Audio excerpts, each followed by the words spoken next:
बात क्या चल रही थी। अब्दुल्ला नाम का जवान हुजूर को देखता है, आशिक हो गया। जवानी शुरुआत की थी, घर के सारे लोग मुनकिरीन इस्लाम थे। देखो इश्क कैसा होता है और इश्क कहाँ पहुंचाता है। लेकिन इश्क कहते किसे, वो सबक सुन लो।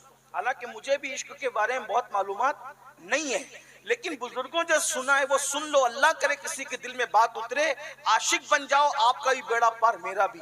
मुझे तो इतना समझता है, जिस दिन आशिक बन जाओ, ये जब वो क्या कहते हैं, प्रधान क्या, सियासी लीडर क्या, ये टीचर क्या, ये डॉक्टर क्या, ये खतीब क्या, ये आलिम क्या, ये फाजिल क्या, कोई क्या, जिस दिन आशिक बन जाओगे फरिश्ते भी तुम्हारी ताजीम करेंगे। अल्लाह अल्लाह अल्लाह अल्लाह। अगर फरिश्तों से भी ताजीम की सौगात लेना हो तो आशिक रसूल बनो। मेरे इमाम ने कहा है, नकीरैन करते हैं ताजीम मेरी।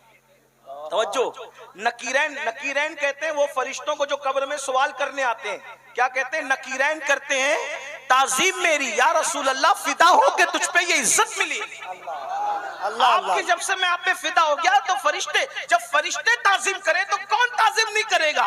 इसलिए मुसलमानों, इज्जत चाहते हो तो हुजूर से इश्क करो, सच्चा इश्क करो और गैर मशरूत इश्क करो और उनसे जुड़ जाओ। हर वक्त उनका जिक्र करो, उन पे दुरूद पढ़ो, उनकी नाते पढ़ो, नाते सुनो, उनके जिक्र में ऐसे डूब जाओ कि महबूब के सिवा हमें कुछ नजर ना आए और यूं गुनगुनाए, उन्हें जाना उन्हें माना, न रखा गए से काम, लिल्लाहिल हम्द में दुनिया से मुसलमान गए। अब्दुल्ला नाम का वो जवान है, इश्क हो गया है। किसी ने घर जाके चुगली कर दी, तवज्जो, किसी ने घर जाके चुगली कर दी, वो तुम्हारा बेटा अब्दुल्ला तो माज़अल्लाह मुर्तद हो गया, यानी अपने मजहब से फिर गया है। अब्दुल्ला घर आए। अब्दुल्ला के अब्बा का पहले इंतकाल हो चुका था बचपन में, चचा ने पाला था, माँ ने पाला था।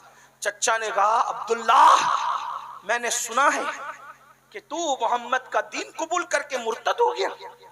अब इश्क आ गया था ना दिल में। जिस चचा के आगे हाथ बांध के खड़े रहते थे अब्दुल्ला, कहते चचा मैं बेदीन और मुर्तद पहले था, अब तो मैं दीनदार हो गया। अल्लाह अल्लाह अल्लाह। अब तो दामने मोहम्मदुर रसूलुल्लाह मुझे मिल गया है। अब्दुल्ला को उसके चचा, उनके चचा ने खूब मारा, बहुत मारा। एक बात ये भी कहूं, इश्क हो और मारे न जाए, मजा नहीं। हाय हाय हाय हाय। जब इश्क करोगे मारे जाओ, जब इश्क करोगे मारे जाओ।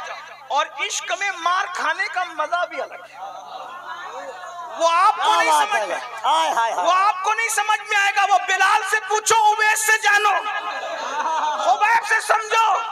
हुजूर शेखुल इस्लाम अल्लामा सैयद मदनी मियां मद्दजिल्लाहुल आली ने बड़ी प्यारी बात कही। मेरे मुर्शिद इजाजत कहते हैं हाय हाय, कोई बिलाल से पूछे, खुबैब से समझे। कोई बिलाल से पूछे, खुबैब से समझे। सजाए उल्फते सरकार का मजा क्या है, सजाए उल्फते सरकार का मजा क्या है। इसमें ताना कोई देता है तो भी मजा आता है, इसमें कोई मारता है तो ही मजा आता है, इसमें कोई मातूब करता है तो भी मजा आता है। इसमें मजे ही मजे हैं, इश्क करके तो देखो। बात कहता हूं वल्लाह, जिस दिन इश्क में सताए जाओगे महबूब बेहिजाब नजर आए। महबूब कभी ख्वाब में आएगा, कभी बेहिजाब आएगा। बात फिर दूर निकलती है। आपने एक नाम सुना है, सैयद किफायतुल्लाह काफी मुरादाबादी का, शहीद मिल्लत का। वो आजादी के बहुत बड़े हीरो थे।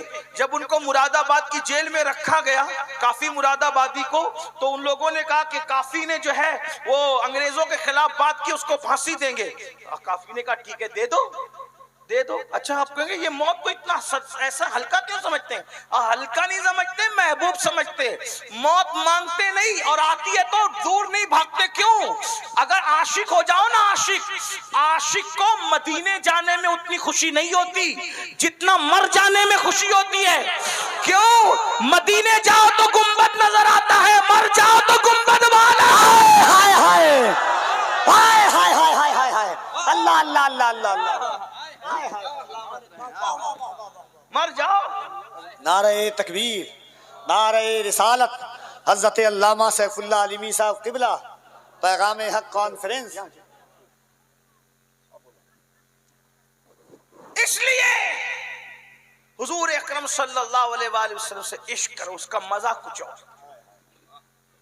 तो सैयद किफायतुल्लाह काफी मुरादाबादी रहमतुल्लाहि ताला अलैह, अल्लाहु अकबर, जब फांसी के फंदे पे चढ़ाए जा रहे थे तो उनसे पूछा कि दुनिया का दस्तूर है दुनिया है, जब कोई मरने लगता है तो उसकी आखिरी ख्वाहिश पूछते हैं। तवज्जो है, ध्यान है आपका।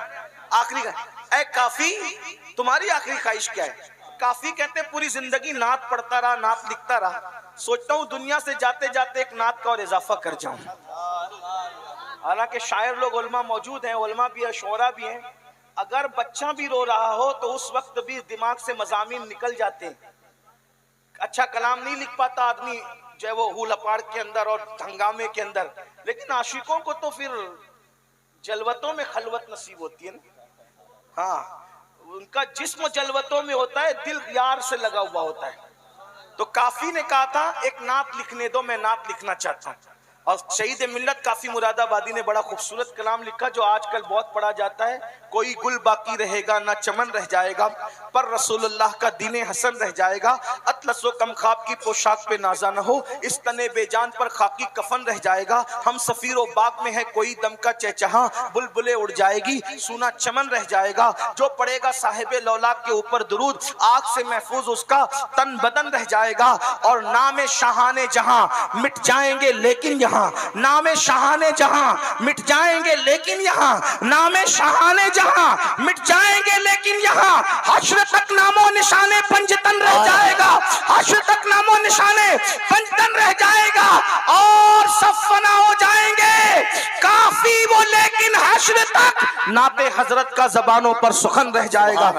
उन अंग्रेज जालिमों ने जब ये सुना तो सुनने के बाद का इसको इतना आसानी से नहीं मारेंगे, अब इतना आसानी से नहीं मारेंगे, इसको बहुत अजियत दे के मारेंगे। उस दौर में स्त्रियां होती थी, कोयले की स्त्रियां, उसमें कोयले डाले और स्त्रियों को तपाया और तपाकर काफी के बदन पे फिराया। वो गरम गरम स्त्रियां, जैसी काफी मुरादाबादी के बदन पे स्त्रियां फिरी है, आंख में आंसू है और कहा अकिस्नी या रसूल, हुजूर को पुकारा मत, वल्लाह वो सुन लेंगे। सुना ना, पुकारा अकिस्नी या रसूल अल्लाह, इधर अगिस्नी या रसूलुल्लाह कह के आंख में आंसू आए, उधर रसूलुल्लाह का जलवा नजर आया। तो काफी ने रोते हुए कहा या रसूलुल्लाह मैंने बहुत देर कर दी, अगर मुझे पहले पता होता कि इस तरह का दुख झेलने पर आप नजर आते हैं तो ये स्त्रियां मैं बहुत पहले फिरवा चुका हूं। ये इश्क है, इसलिए अपनी औलाद को इश्क रसूल सिखाओ। दूसरी बात आका ने फरमाया अपनी औलाद को इश्क अहले बैत सिखाओ, और इश्क अहले बैत भी एहतराम सहाबा के साथ। ये मैं आपके सामने मौजूदा दौर के हालात को देख करके ऐड कर रहा हूँ। एहतराम सहाबा के साथ इश्क अहले बैत सिखाओ। और तीसरी बात, अपने बच्चों को कुरान की तालीम दो।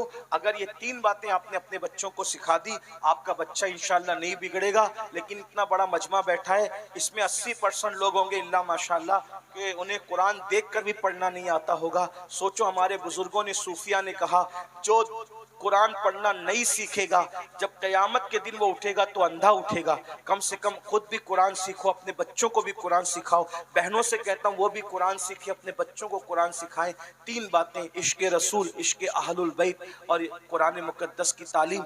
और साथ ही साथ मेरी गुजारिश है, दीनी तालीम के साथ अपने बच्चों को दुनियावी तालीम भी सिखाओ। देखिए, हमारे कुछ हिंदुस्तान के इलाके बड़े पिछड़े हुए इलाके हैं। पिछड़े होने की वजह यह है कि वहाँ तालीम नहीं है, तालीम नहीं है। अपने बच्चों को देखो, 8 घंटे की बजाय 16 घंटे मेहनत करना पड़े तो 16 घंटे मेहनत करो। लेकिन किसी बच्चे को अनपढ़ मत रहने दो, किसी बच्ची को अनपढ़ मत रहने दो।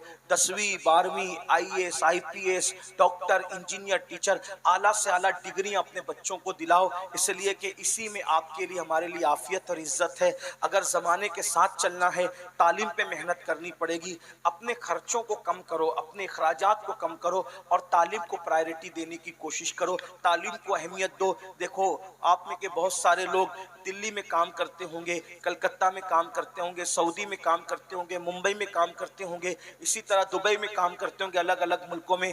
ये नौबत क्यों आती है पता है? ज्यादातर लोगों को कोई बर्तन धुल रहा है, कोई चाय के कप धुल रहा है, ये सब क्यों होती है नौबत? इल्म नहीं होने की वजह से।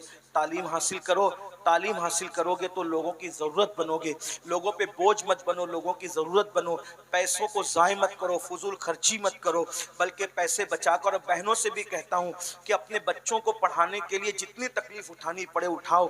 साल में 4 ड्रेस बनाने की बजाय एक ही लिबास पर इक्तिफा करो ईद के मौके पर, लेकिन अपने बच्चों को तालीम दो। 10 साल अगर आप बच्चों की तालीम पे मेहनत कर लोगे, आगे का पूरा वक्त इंशाल्लाह आपका ही होगा। इसलिए मेरी गुजारिश है, तालीम पर खास तवज्जो होनी चाहिए। और जैसा कि मैंने कहा था कि अभी आपको बैठना है, भाई नूर मुजस्सम साहब भी नात पढ़ेंगे और हज़रत अल्लामा सैफुल्लाह अलीमी साहब का खिताब भी होगा, इसलिए आपको जाना नहीं है। इस तरह की महफिल सजाने के लिए महीनों मेहनत करनी पड़ती है, तब ऐसी महफिलें सजती है। अगर आप उठ करके चले जाते हो तो कितने लोगों को अजियत पहुंचती है, कितना पैसा खर्च होता है। इस तरह ना किया करो, बैठा करो। इतनी देर बैठे, 1 आध घंटा और बैठ लो, 1.5 घंटा और बैठ लो, क्या जाता है। हमारे बुजुर्गों ने दिल तोड़ने से बचने के लिए नफिल रोजे तोड़ दिए कि भाई चलो रोजा तोड़ दिया, नफिल तो कल कज़ा कर लेंगे, लेकिन दिल टूटा तो कब कज़ा करेंगे। ये इतनी इतनी दूर से, कोई 1000 किलोमीटर से आया, कोई 1500 किलोमीटर से आया, और आप 1 घंटे की कुर्बानी नहीं देंगे, नहीं सुनेंगे तो क्या होगा।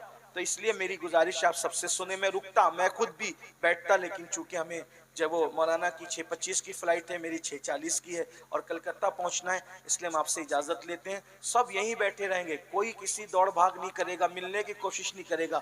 मुसाफा करने से बेहतर है आपके लिए इस वक्त जिक्र रसूल सुनना और तालीम का हासिल करना, यह आपके लिए बेहतर है। कोई उठ के नहीं जाए। मिंबर वालों से मेरी गुजारिश है, आपकी अजमत सराखों पर आप भी नहीं उठे, आप भी बैठे रहें। मजमे को खराब ना करें, जैसा जमा मजमा है वैसे ही जमा रहने दे। गुफ्तगू के दरमियान अगर कोई गलती हो तो अल्लाह माफ फरमा दे। ऐ इश्क तेरे सदके जलने से छुटे सस्ते, जो आग बुझा देगी वो आग लगाई है। उन्हें जाना उन्हें माना, न रखा गैर से काम। लिल्लाहिल हम्द, मैं दुनिया से मुसलमान गया। अस्तगफिरुल्लाह रब्बी इन्ना रब्बी लगफूरुर रहीम व मा अलैना इल्लल बलाग। अस्सलामु अलैकुम व रहमतुल्लाहि। हाज़रीन,